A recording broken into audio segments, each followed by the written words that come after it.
Dynamic Thought, or the Law of Vibrant Energy, by Walker Atkinson.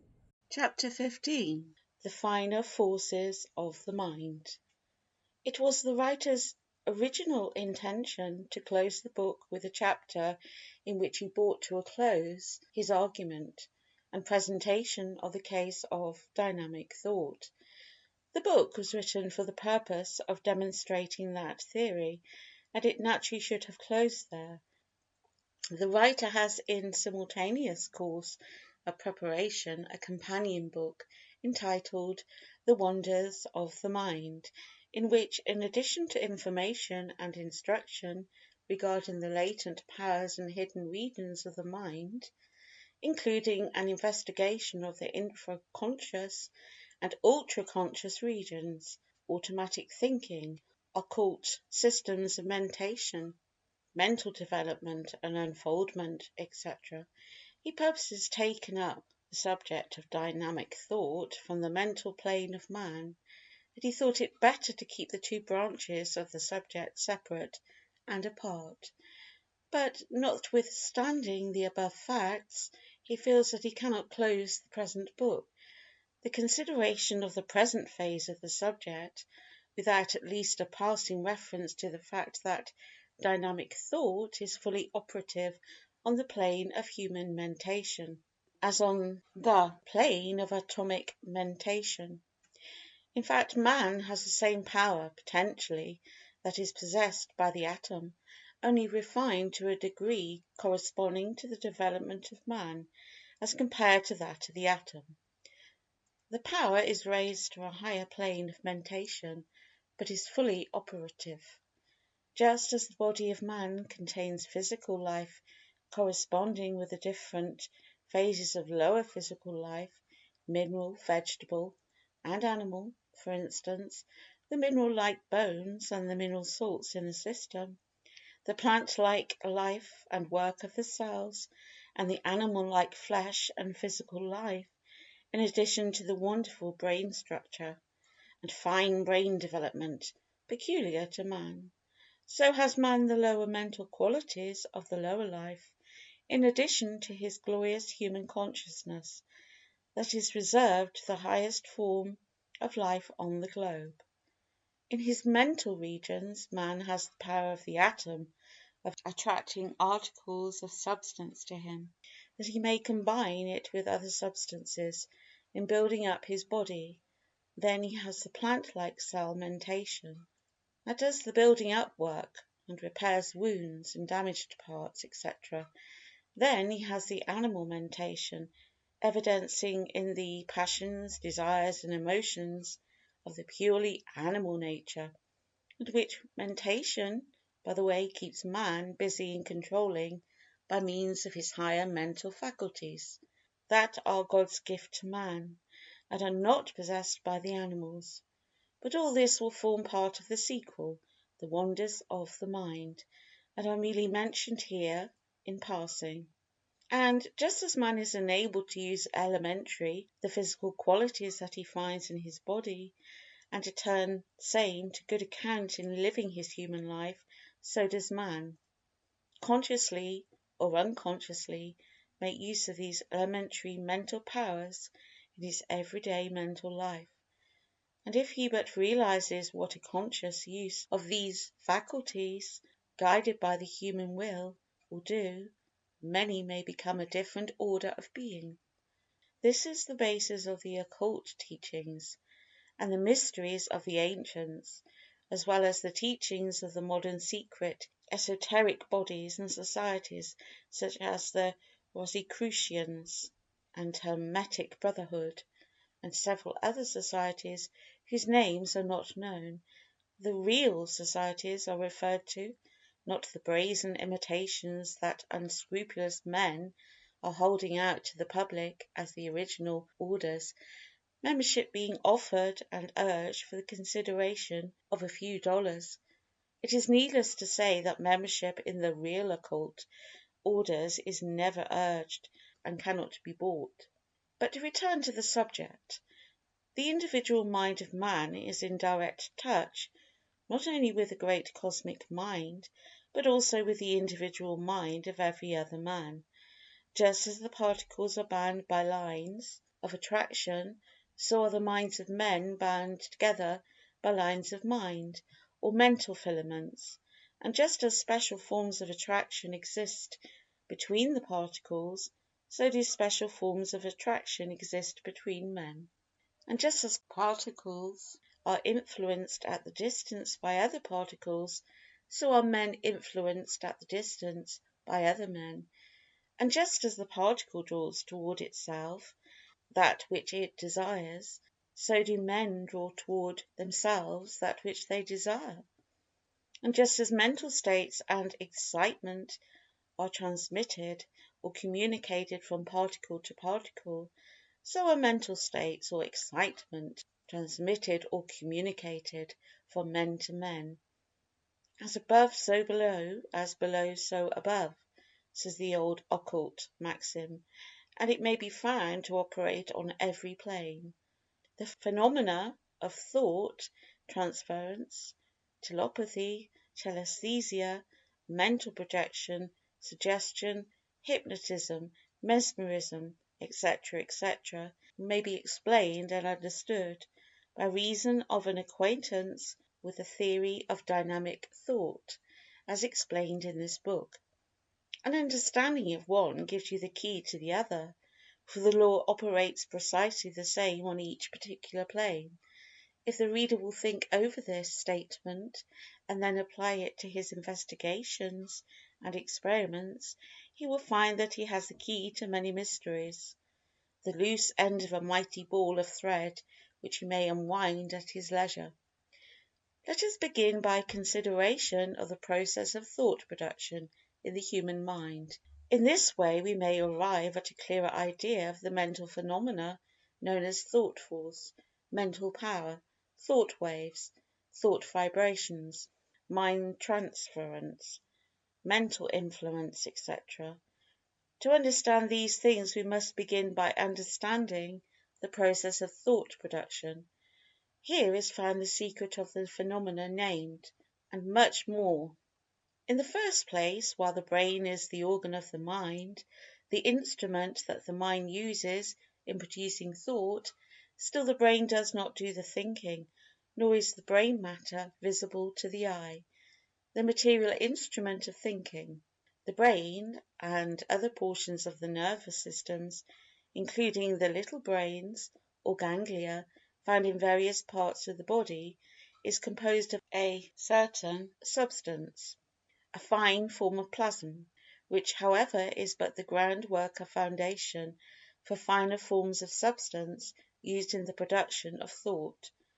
Science has not discovered this finer substance, for it is not visible to the eye or to the finest instruments, but trained oculists know that it exists. This finer substance escapes the scalpel and microscope of the biologists and anatomists, and consequently their search for mind in the brain is futile. There is something more than tissue to be irritated in the brain, but remember that this something more is still substance, and not mind itself. Thought is a form of excitement in this fine brain substance, which we may as well call psychoplasm, from the two Greek words meaning the mind and a mould or matrix, respectively, the combined word meaning the mould or matrix of mind, in other words, the material substance used by the mind in which to cast or mould thoughts. This excitement in the psychoplasm manifests in vibrations of its particles, for, like all substances, it has particles. All scientists agree that in the process of thinking there is an expenditure of energy, and a using up of material substance. Just how this is effected they do not know, but their experiments have known that there is energy manifested and used, and also substance consumed.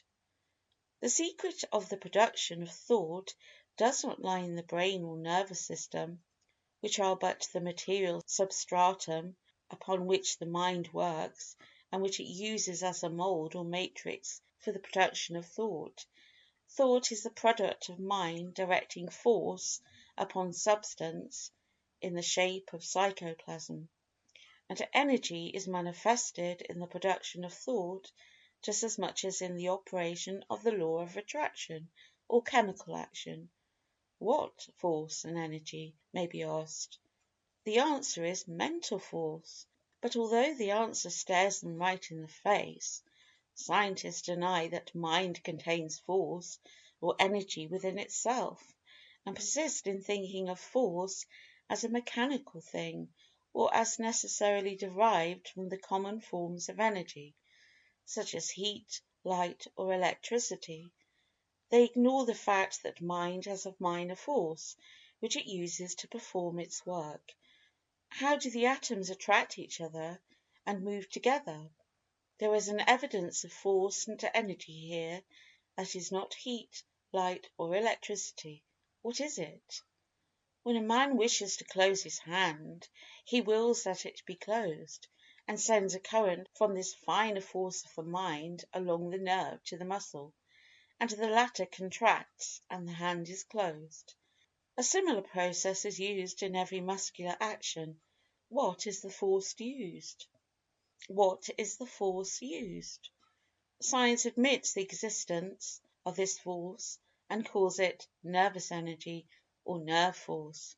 It holds that it must be something like electricity, and some even go so far as to say that it is electricity. They base their ideas upon the fact that when electricity is applied to the muscle of living or dead animals, they contract as they do when this nerve force is applied, and every movement of the muscle may be so produced by electricity, which becomes a counterfeit nerve force. But here is the point. This force cannot be identical with electricity, for none of the appliances for registering electric currents will register it. It is not electricity, but is some finer force of the mind, generated in the material substratum that the mind uses as a base of operation. This fine force of the mind is generated in some way in the brain and nervous system by action upon the psychoplasm. The brain, or brains, for man has several centres worthy of that term, are like great dynamos and storehouses of this force, and the nerves are the wires that carry it to all parts of the system. More than this, the nerves have been found to be generators of force also as well as the brain. Experiments have shown that the supply of force in a nerve vanishes when the nerve is used, in which case it draws upon the storehouses for an additional supply. This fine force of the mind is really the source of all energy, for as we have shown in previous chapters, all motion arises from mental action, and this form of force or energy is the primal force or energy produced by the mind. And this force is in operation in all forms of life, from the atom to the man. And not only may it be used by the particle, but man also has it at his disposal. As a proof that substance is used up and energy manifested in the production of thought, science points to the fact that the temperature of a nerve rises when it is used, and the temperature of the brain increases when it is used for extended thought. Scientists have claimed, and advanced a mass of proof to back up the same, that thought was as much a form of energy as was the pulling of a train of cars, and was attended by the production of a definite amount of heat, resulting from the activity of the fine substance of the physical extended resistant and composite substratum. But science has taken all this to mean that thought and mind were purely material things and properties of matter. It has claimed that matter thinks, instead of that mind uses the matter or substance in its finer forms as a substratum for the production of thought. Buchner, the leader of the purely materialistic school, claims positively that thought is but the product of matter. He says, "It is not a patent fact obvious to all but to the wilfully blind that matter does think. De la Mettrie made merry over the narrowness of the mentalists in saying, when people ask whether matter can think, it is as though they asked whether matter can strike the hours. Matter, indeed, as such, thinks as little as it strikes the hours, but it does both when brought into such conditions that thinking or hour striking results as a natural action or performance. The above quoted opinion of Buchner shows how narrow and one-sided a talented man may become by reason of shutting out all the other points of view, and seeing only one phase of a subject. The example of the hour striking is a poor figure of the materialists, for although matter does strike the hours, it does so only when wound up by man under direction of his mind, and in the manufacture, adjustment, and winding of the clock. Mind is the cause of the action, and more than this, the very action of the coiled spring, that is, the immediate cause of the striking, results from the mental effort of the particles of the spring endeavouring to resume their accustomed position under the law of elasticity, as explained in our chapters on substance. Science renders valuable service in showing us the details of the mechanism of thought, but it will never really explain anything unless it assumes the existence of mind back of and in everything. It may dissect the brain cells and show us their composition, but it never will find mind under the scalpel, or in the scale or test tube. Not only is this true, but it cannot even discover the fine psychoplasm which is used in the production of mind. But we may make use of its investigations regarding the matter activity of brain substance in the process of thought, and by combining them with our belief regarding the existence of mind, we may form a complete chain of reasoning, without any missing links, these missing links appearing both in the case of the no-mind philosophers and the no-matter metaphysicians. This theory of mind and substance considered as the two aspects of something higher, from which both have originated or emanated, will come to be regarded as the only thinkable proposition in the end, and with this idea in view we may use the facts and experiments of the materialists while smiling at their theories, and, with but a slight change of words, we may turn against them their own verbal batteries. In this way we may take Molescott's famous statement, "Thought is but a motion of matter," and render it intelligible by making it read as follows: "Thought produces motion in matter." This finer force of the mind is in full evidence to those who look for it, and although it may not be registered by the scales or instruments designed to register the coarser grades of force, still it is registered in the minds of men and women, and in the actions resulting from their thoughts. These living registers of the force respond readily to it, and every one of us is such a register, just as is the force a much higher grade of energy than the forms usually considered as comprising the entire range of energy, so are the instruments required for its registration much higher than those used to determine the degrees of heat, light, electricity, and magnetism. It may be that the future will give us instruments adapted for the purpose. In fact, it begins to look even now as if the same were forthcoming. But whether we have such mechanical instruments or not, the living instruments give us a sufficient proof of the existence of the force and its operation. Well, the writer still finds himself unable to bring the book to a close. He added this chapter to show that the property of dynamic thought extended to the highest development of mind, as well as abiding in the lowest. And now that he has ventured upon the subject, he finds himself impelled to give you a few instances of the workings and operations of that law in the case of human mental life. And this means one more chapter, but only one, remember. The book must come to an end sometime, remember, and so we will pass over into another chapter, which will be entitled Thought in Action. End of chapter 15.